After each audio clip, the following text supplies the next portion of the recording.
오늘은 심리학의 분야에 대해서 한번 알아보도록 하겠습니다. 심리학의 분야, 수업 목표, 생각 열기, 심리학의 분야에는 어떤 것이 있는지 정리까지 이렇게 진행하도록 할게요. 수업 목표, 심리학의 분야에 대해 알 수 있다. 생각 열기, 분야란 도대체 뭘까? 그리고 심리학은 어디에 적용될 수 있을까?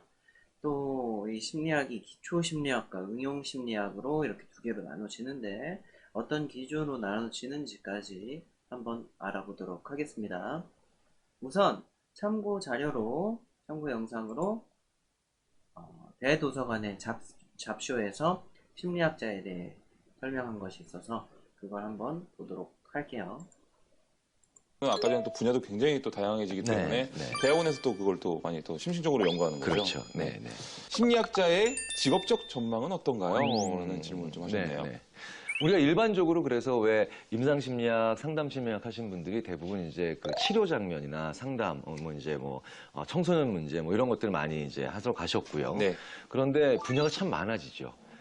그래서 광고 만드는 그 분야에도 심리학자들이 많이 가 있고, 그 다음에 심지어는, 항공기 안전과 관련된 그 시뮬레이션 하는 파트에도 가 있어요. 그래요? 졸업생 중에 한 분이. 네. 또 왜 프로파일러들도 이제 나오죠. 프로파일러. 네. 그리고 교도소에서 교정직에 계신 분들도 많이 계시고요. 네. 사회복지와 연결된 직업도 많이 가지고 계시고, 전통적으로 그리고 기업에서 인사, 조직, 이게 뭡니까? 사람을 채용하고 교육하는 그런 분야 되게 많이 그 분야에도 계시고요. 심리학자들이 네. 심지어는 가전제품, 신제품의 색깔을 정하는 그 질문도 저희가 받고 그 일도 할 정도니까. 디자인적인 것도 어떻게 보면 소비자 심리에 또 맞는 그렇죠. 제품들을 만들어야 되니까요. 와, 정말 활용도가 무궁무진할 것 같습니다. 심리학을 전공하고 각 직업 분야에서 활발하게 활동 중인 분들을 우리 잡쇼 카메라가 찾아가 봤습니다. 함께 보시죠. 첫 번째 심리학 전공자는 바로 이 연구소에 계시는 분인데요. 여기 계시네요.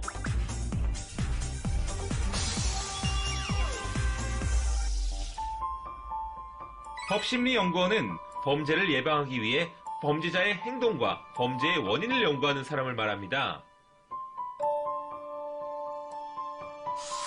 OECD 국가 중 자살률 1위인 나라 한국. 경찰청 프로파일러 출신인 서종환 연구원의 주 연구 분야는 바로 자살 사건인데요. 자살자를 연구하기 위해 심리 부검을 합니다. 어떻게 죽었는지 알기 위해 신체를 부검하듯 자살자의 유가족을 면담하고 자살자가 남겨놓은 흔적들을 조사해 자살에 이르게 된 원인을 밝혀내는 거죠. 자살 사망의 방식이 명확하지 않을 때, 그래서 이것이 자살인지 타살인지 사고사인지 자연사인지를 좀 더 밝혀내는 과정에서 충분히 활용될 수 있는 것이고요. 왜 그 사람이 자살에 이르게 됐는지, 그 원인이 뭔지, 또 그와 관련된 주변의 위험 요인이 뭔지를 탐색해내서 자살 예방책을 마련하고자 함에 있습니다. 요즘 사회적으로 문제가 되고 있는 사이코패스에 관한 연구도 하는데요. 관련 자료 및 범죄자 대면 조사를 통해 미래에 다시 범죄를 저지를 가능성이 있는지 위험성을 평가하고 사이코패스인지 밝혀내는 겁니다.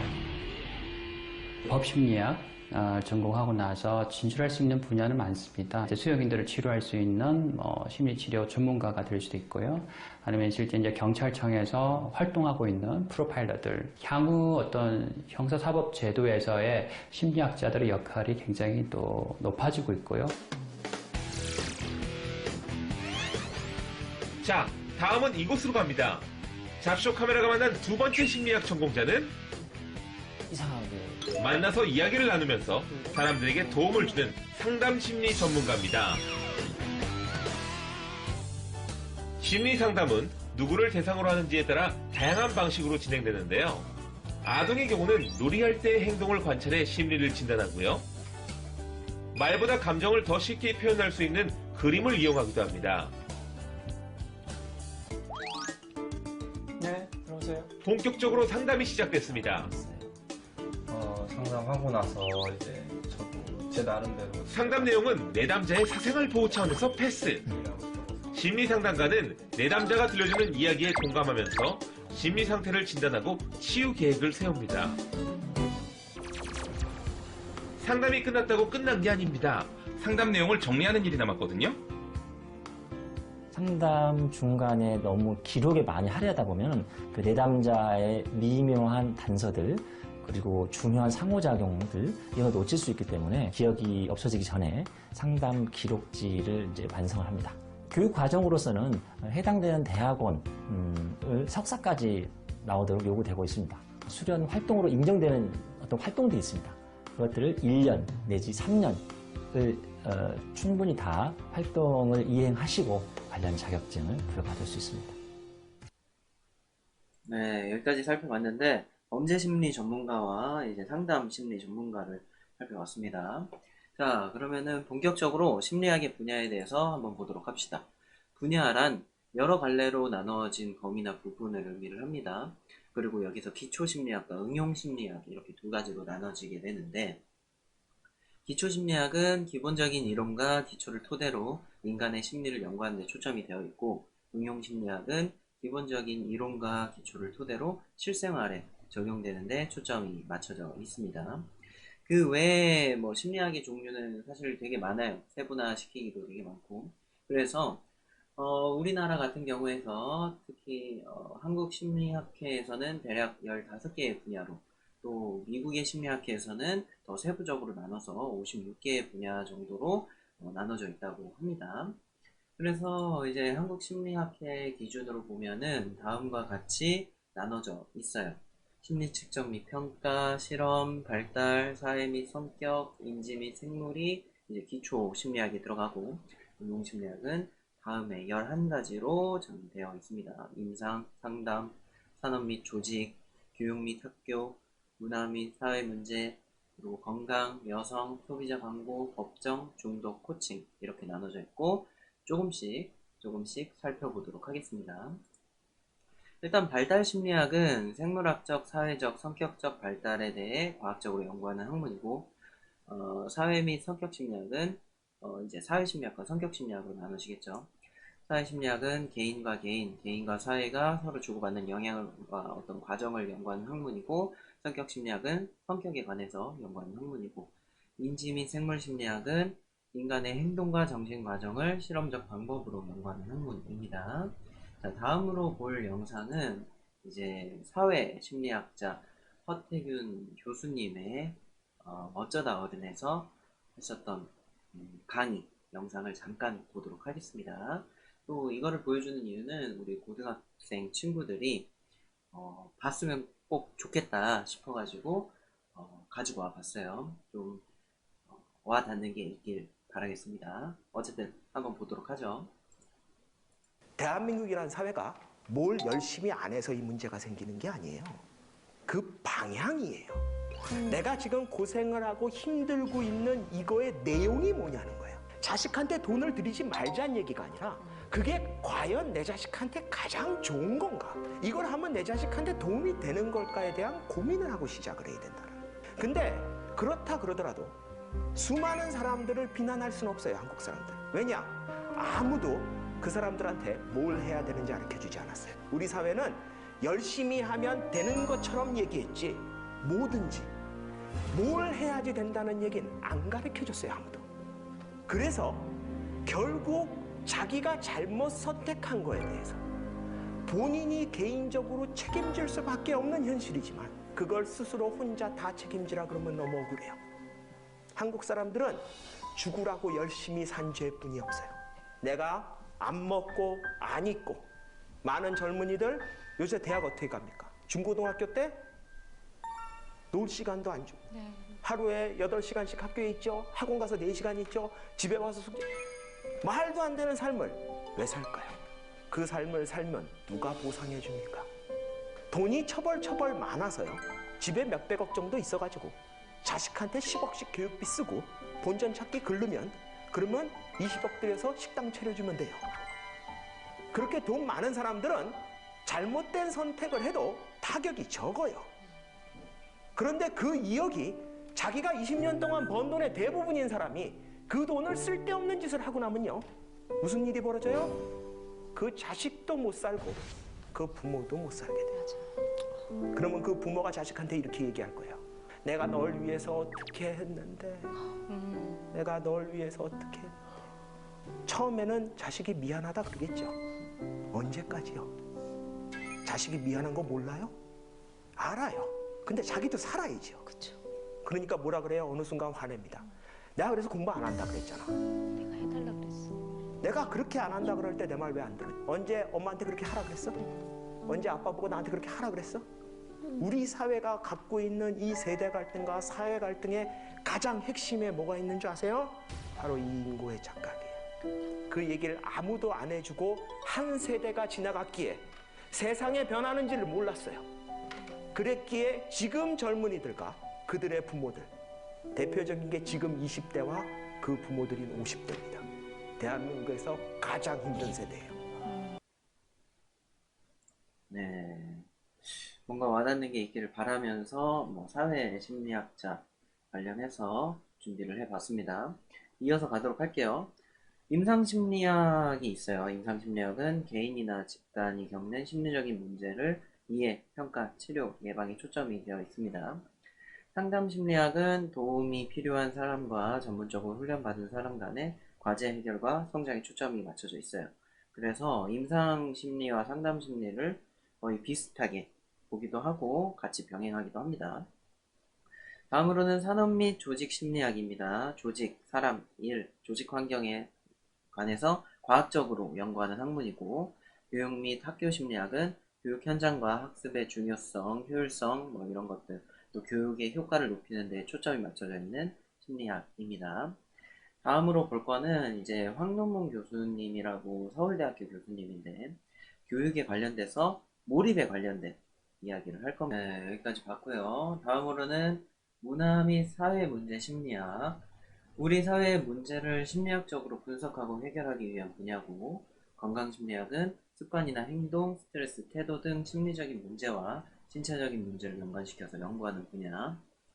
여성심리학은 여성의 정체성, 자기개념, 집단, 관계, 역할 등 문제를 해결하고자 하는 그런 분야고요. 소비자 광고 심리학은 소비 활동과 관련하여 혹은 그 소비에 있는 숨은 소비자 심리 과정이나 기제를 연구하는 거라고 할 수 있습니다.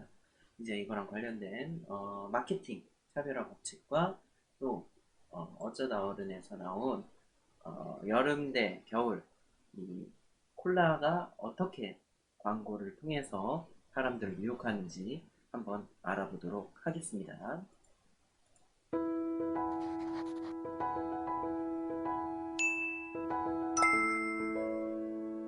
답은 본능이다. 인간의 본능은 곧 제어할 수 없는 인간의 독특한 심리로 이어진다. 아무리 이성의 명령에 따라 살아가려고 노력해도 심리와 본능은 인간의 삶에서 매우 큰 비중을 차지한다. 그리고 자연히 이러한 심리와 본능은 소비와 직결된다. 라고 말한 이들이 있다. 대한민국 넘버원 마케팅 전문 팟캐스트를 6년째 운영 중인 마케터 4명. 그들은 현업에서 실제로 보고 들으며 배운 경험을 토대로 인간의 본능과 심리를 활용한 마케팅 차별화 법칙을 정리해 한 권의 책으로 내놨다. 마케터이거나 마케터가 될 당신에게 차별적인 힘을 실어줄 인간의 3가지 심리. 먼저 탐욕, 공포, 호기심부터 알아보자. 일반적으로 우리는 탐욕이란 말을 부정적인 의미로 사용해왔다. 억제하고 절제해야 하는 대상으로 교육받으며 자랐기 때문이다. 하지만 탐욕을 다르게 보면 생존에 필요한 기초적인 욕구, 쾌락을 추구하는 유흥심리, 타인과 비교해 좀 더 우월한 존재가 되고 싶어하는 경쟁심, 편안한 삶을 위한 안락 등의 의미로 사용될 수 있다. 또한 기업 활동, 특히 상품과 서비스를 판매하는 마케팅 분야에서 탐욕이 중요한 이유는 탐욕의 지속성에 있다. 무인양품의 아이템으로 방을 꾸미기 시작하면 다른 무인양품 아이템이 계속 눈에 들어온다. 좁은 집에서 불편함 없이 살던 사람도 한번 넓은 집으로 이사를 가면 다시 좁은 집으로는 절대 돌아가지 못한다. 이처럼 인간은 탐욕을 지속하고자 한다. 더 좋아 보이는 것, 더 자극적인 것, 더 편안한 것을 찾게 되는 것. 이것이 지속적인 소비를 부른다. 먹는 것만 생각해도 쉽게 알 수 있다. 맛있는 음식을 먹은 사람이 그 한 번의 경험으로 과연 만족할 수 있을까? 이게 갓 돌 지난 딸아이가 자꾸 몸을 긁습니다. 감기도 자주 걸리는 것 같아요. 주변에서 음식에 문제가 있는 것 같다고 해서 유기농으로 먹이려고요. 패션에 무지하고 관심도 없어요. 튀지 않고 유행에 뒤떨어지지 않으려고 유니클로를 사 입어요. 이 같은 소비 심리의 근간은 공포다. 인간의 소비 활동에 공포가 지대한 영향을 미치고 있다는 생각 해본 적 있는가? 한번 나빠진 건강은 회복이 어렵다. 소중한 내 아이에게 내 무진한 실수로 인해 치유할 수 없는 상처를 줄 수 있고, 말 못하는 우리 고양이가 내 안일한 치료와 대처로 인해 끙끙 앓을 수도 있다. 이 같은 혹시 모를 위험과 불안감에 대처할 수 있게 해주는 게 바로 공포라는 심리다. 특히 공포는 부정적인 심리가 아니다. 인류는 공포의 원인을 밝혀내고 제대로 된 대처법을 개발하면서 발전해왔다. 그로 인해 생활 수준은 높아지고 인간의 수명은 길어졌기 때문이다. 우리가 대기업 제품, 프랜차이즈를 안심하고 사용하는 이유 역시 믿을 수 없는 이라는 공포 심리에서 벗어날 수 있도록 해주기 때문이다. 내가 담당하는 제품에 지금 당장 적용해보자. 공포를 효과적으로 자극할 수 있다면 매우 효과적인 마케팅 활동을 할 수 있다. 누군가 호기심을 가지지 않았다면 농업혁명은 시작되지 않았을 것이다. 국가와 권력, 사유재산 역시 생겨나지 않았을 것이다. 누군가 호기심을 가지게 되면서 과학혁명이 시작되었고, 지금 이 순간에도 누군가 품은 호기심으로 세상은 달라지고 있다. 무엇보다 마케팅이 중요한 이유는 인간은 지루함을 지루해야 하기 때문이다. 우리는 심심하고 지루한 것을 참지 못하고 늘 다른 관심거리를 찾는다. 새로운 먹거리, 새로운 놀거리, 새로운 볼거리를 갈망한다. 그리고 반대편에서는 자이든 타이든 그 관심거리를 끊임없이 제공하는 사람들이 있다. 즉, 호기심의 공급과 수요는 무한하다고 볼 수 있다. 따라서 마케터는 호기심을 판매로 연결하고 그 판매를 재구매로, 재구매를 브랜드 자산으로 연결하는 기획을 할 수 있어야 한다. 굉장히 재미있게 광고하는 회사가 하나 보여요. 그게 어디냐? 바로 코카콜라예요. 굉장히 심리학적으로 영특한 회사 중에 하나입니다.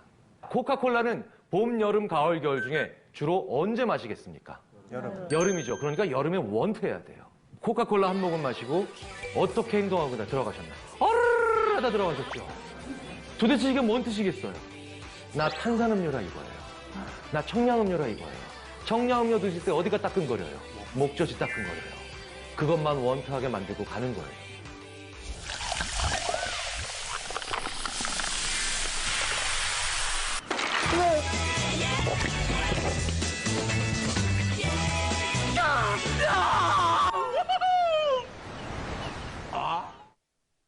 그러면 여름으로부터 가장 멀리 떨어져 있는 계절은 언젠가요?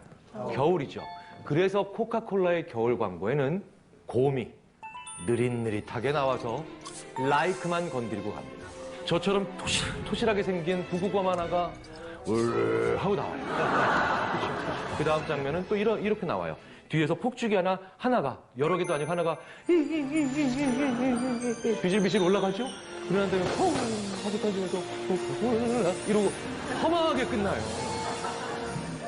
이게 뭐예요? 라이크만 건드리겠다는 거예요. 저희 인지심리학자들의 눈에 보면 나 라이크만 건드리겠다는 얘기로 보입니다.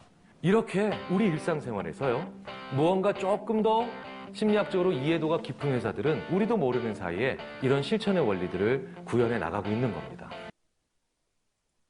네, 이렇게 또 소비자 혹은 광고 심리 쪽에 관련된 영상을 보고 왔습니다. 자, 이제 다음으로 볼 거는 법정심리학입니다. 법률이나 범죄를 분석해서 공정한 재판을 이룰 수 있도록 연구하는 심리 분야고, 중독심리학은 다차원적인 중독 문제들을 효과적으로 연결하고 융합적으로 체계적으로 접근을 위한 학문입니다.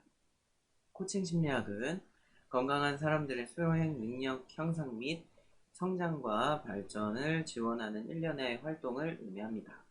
이제 이거랑 관련해서 마지막으로 볼 거는 코칭 심리학이나 혹은 다른 분야 아니면 동기부여 쪽에 더 가까울 수도 있어요.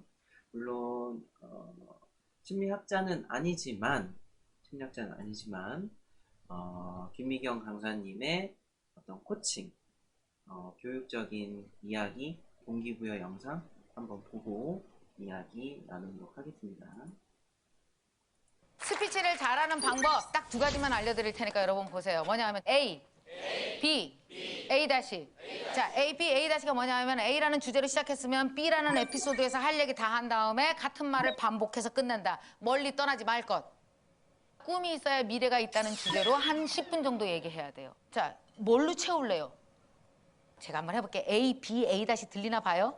꿈이 얼마나 사람에게 중요한지 몰라요. 나는 어렸을 때부터 꿈 얘기 정말 많이 들었어요. 우리 엄마가. 미경아, 너는 있잖아. 엄청 잘 될겨. 맨날 나보고 잘 된다고 그랬어요. 뭐 어디 가서 반장하고 오잖아요. 그러면 이래. 아우, 너 엄마, 너 나한테 고마운 줄 알아. 내가 네 태몽을 얼마나 좋은 걸 꿨는지 알아, 너. 아이고, 넌 꿈 때문에 무조건 잘 될 거요. 우리 엄마는요, 내 태몽을 얘기해 줄 때 한 번도 앉아서 얘기한 적이 없어요.